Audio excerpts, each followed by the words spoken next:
Assalamualaikum warahmatullahi wabarakatuh. Kami dari kelompok 5 akan mempresentasikan tentang PPh 22 atas impor industri tertentu dan migas pedagang pengumpul.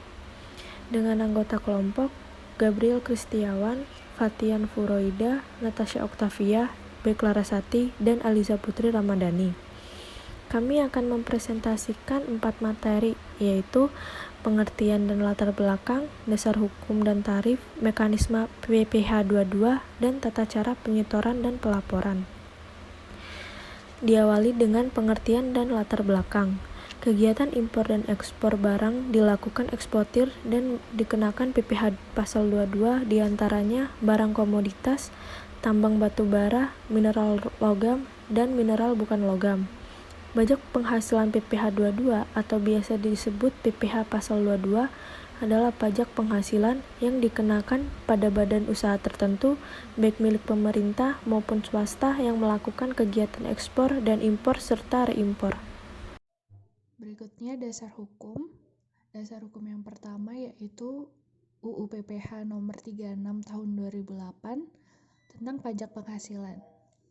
Yang kedua, PMK 34/PMK 010/2017 tentang pemungutan pajak penghasilan pasal 22 sehubungan dengan pembayaran atas penyerahan barang dan kegiatan di bidang impor atau kegiatan usaha di bidang lain. Selanjutnya tarif. Tarif atas impor yang mempunyai 3 jenis. Yang pertama API sama dengan 2,5% dikali nilai impor. Yang kedua non-API sama dengan 7,5% dikali nilai impor. Dan yang ketiga yang tidak dikuasai sama dengan 7,5% dikali harga jual lelang.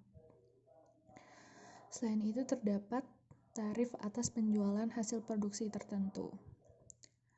Yang pertama kertas 0,1% dari DBP PPN, semen 0,25% dari DBP PPN, baja 0,3% dari DBP PPN, otomotif 0,45% dari DBP PPN, dan yang terakhir semua jenis obat 0,3% dari DBP PPN.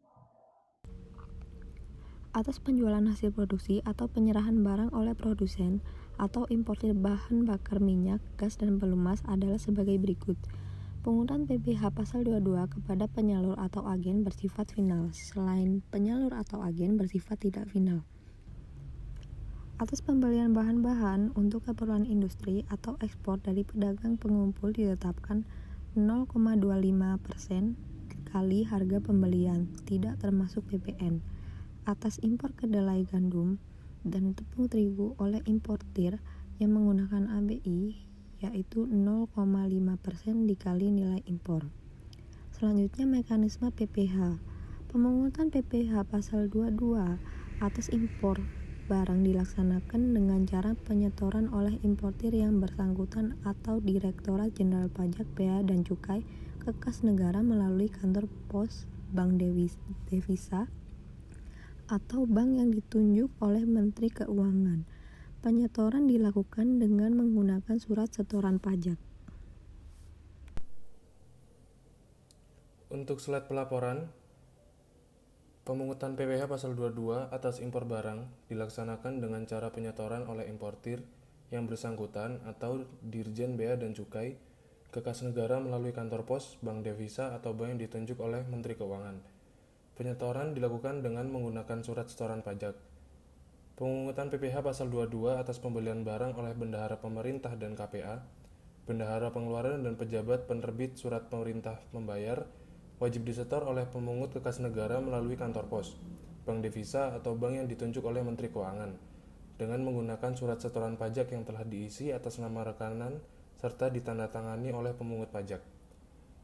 SSP tersebut berlaku juga sebagai bukti pemungutan pajak pemungutan PPh pasal 22 oleh pemungut pajak selain wajib disetor oleh pemungut ke kas negara melalui kantor pos, bank devisa, atau bank yang ditunjuk oleh Menteri Keuangan dengan menggunakan surat setoran pajak. Pemungut wajib menerbitkan bukti pemungutan PPh pasal 22. Selanjutnya, Dirjen Bea dan Cukai dan pemungut pajak wajib melaporkan hasil pemungutannya dengan menggunakan surat pemberitahuan massa ke kantor pelayanan pajak. Semua pemungutan PPh pasal 22 bersifat tidak final dan dapat diperhitungkan sebagai pembayaran PPh dalam tahun berjalan bagi WP yang dipungut, kecuali atas penjualan bahan bakar minyak, bahan bakar gas, dan pelumas oleh produsen atau importir bahan bakar minyak, bahan bakar gas, dan pelumas kepada penyalur atau agen. Sekian presentasi dari kelompok kami. Wassalamualaikum warahmatullahi wabarakatuh.